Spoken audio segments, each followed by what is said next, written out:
Hi, Amanda. How are you? Hi, doctor. I'm great. How are you? Good, good.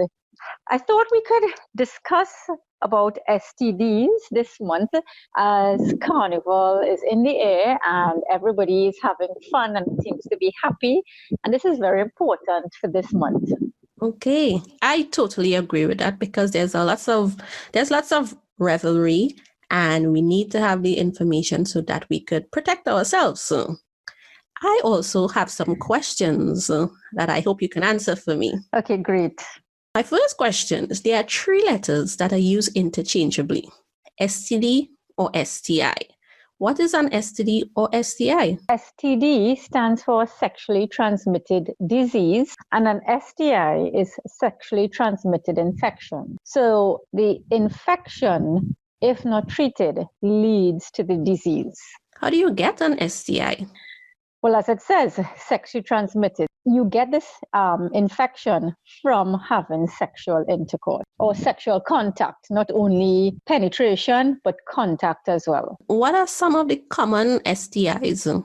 Okay, so in the past, what were very common was syphilis, gonorrhea, herpes as well, and obviously everybody knows about HIV. And a new infection on the rise is something called chlamydia. And a lot of people are not aware of this, but chlamydia is actually, it's not a new infection, it's always been there, but it's actually more common now. What are some symptoms of these STIs? Well, the most common symptoms would be a vaginal discharge. Some of them could be colorless, majority tends to be yellow to green. And this can come with an odor.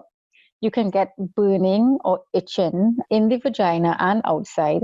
You can actually get blisters on the labia as well. Quite a few women will experience pain with intercourse. Now, this infection itself could also lead to abnormal bleeding, such as what we call intermenstrual bleeding, which is bleeding that is not a period. And bleeding with the period could be heavier than expected. Is there symptoms associated with chlamydia specifically? That's a very good question, Amanda, because chlamydia specifically could cause some of those symptoms, but a lot of chlamydia can actually be what we call asymptomatic, which means there are no symptoms and you still have the infection, but you might just feel a discomfort and you don't know what it is, but you have no discharge. Some women, and especially men, can actually experience urinary tract infection. Okay. A person gets an STI.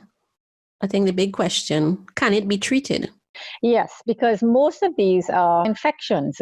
So we can have antibacterial infections. So you use an antibiotic. There's a specific treatment for chlamydia as well. However, some of these infections, especially herpes, while you can treat it when it pops up, it doesn't totally go away. And this could lie dormant in your body and reactivate at any time. Therefore, a person can have this infection for the rest of their life, but not having symptoms every day.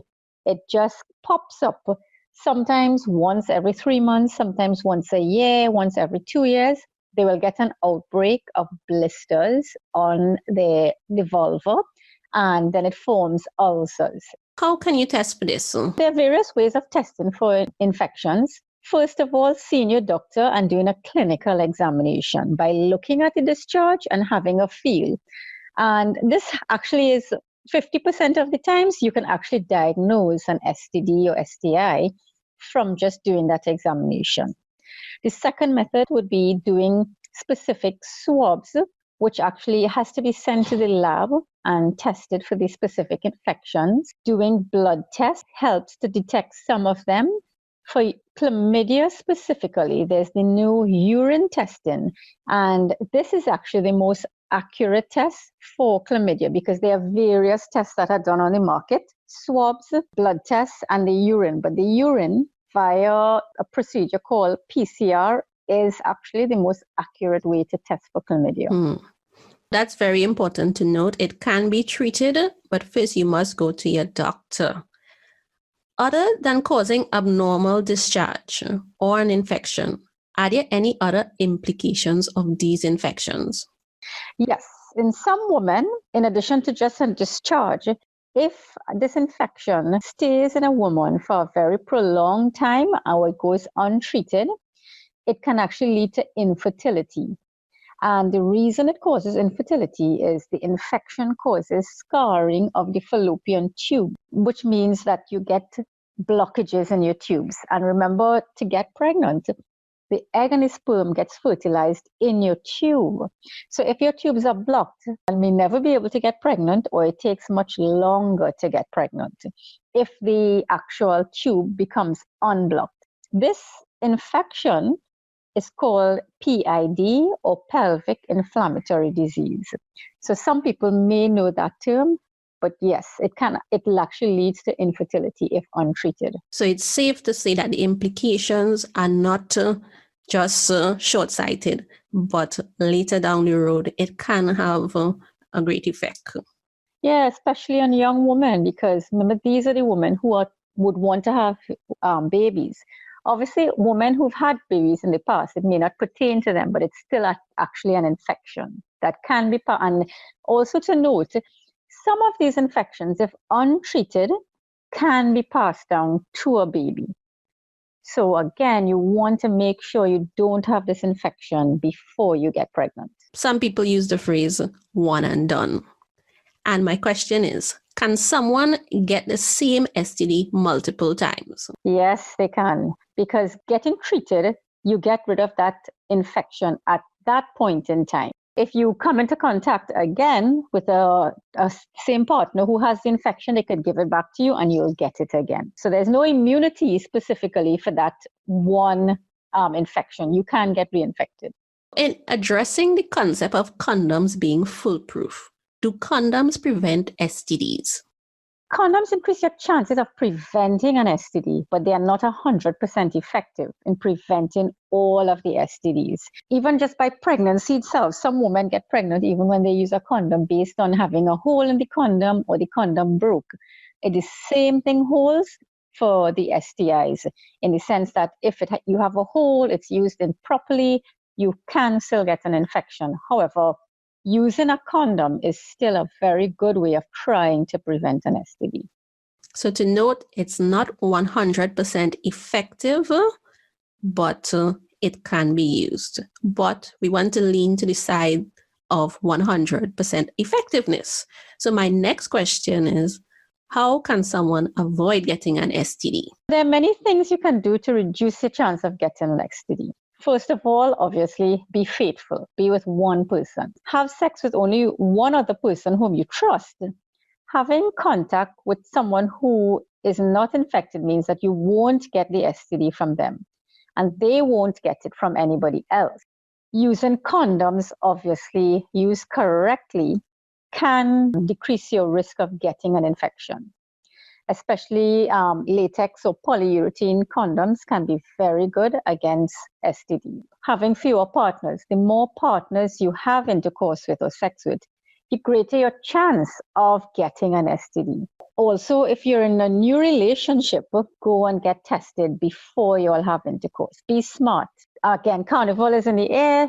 Don't mix drugs and alcohol with sex, because getting drunk or high can affect your ability to make smart decisions about sex. Another point is, we talk about sexually transmitted, but also we have to remember that using IV drugs and sharing your needles, you can get an STD passed on that way through. And it's basically being passed through the blood. At the end of it all, don't have sex if you are not in a stable relationship. Obviously, abstinence is the surest way to avoid getting an STD. Just to go back on one point that you made there, when you said that if you're in a new relationship, you and your partner should go and get tested.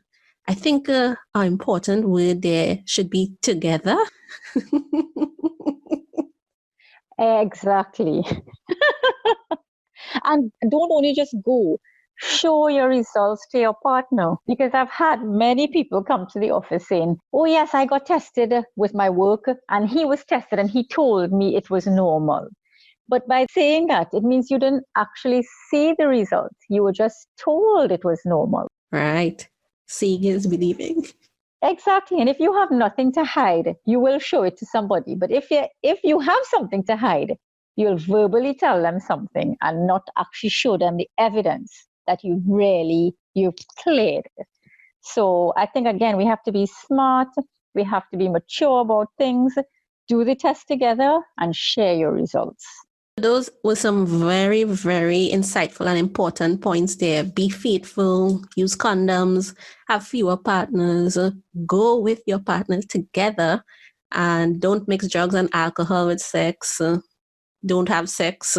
I know that may be a hard one to swallow for many people, but abstinence, it's the surest way. So, Doctor, we thank you for giving us loads of information in such a short period of time. Is there anything that you would like to reiterate? You're welcome again. No problem for doing the talk. Just remember, don't feel that you could never get an STD. It is very common. I see it all the time. And be responsible during this carnival season, because this is when, it's actually next month, is when I'll be seeing lots of people come into the office with discharges. So use condoms, be very cautious when you're going out, and even in self, don't take drinks from other people that you don't know, because you don't know if they are putting something in your drinks that could then lead to you being in an uncompromising situation. How can someone get in contact with your office? Oh, okay. So I work at Southern Medical, and you can call me. Direct numbers are 290-1249, and my assistant Natalie, it's 394-7528. On behalf of everyone listening, thank you again, Doctor, and also do enjoy your Carnival season.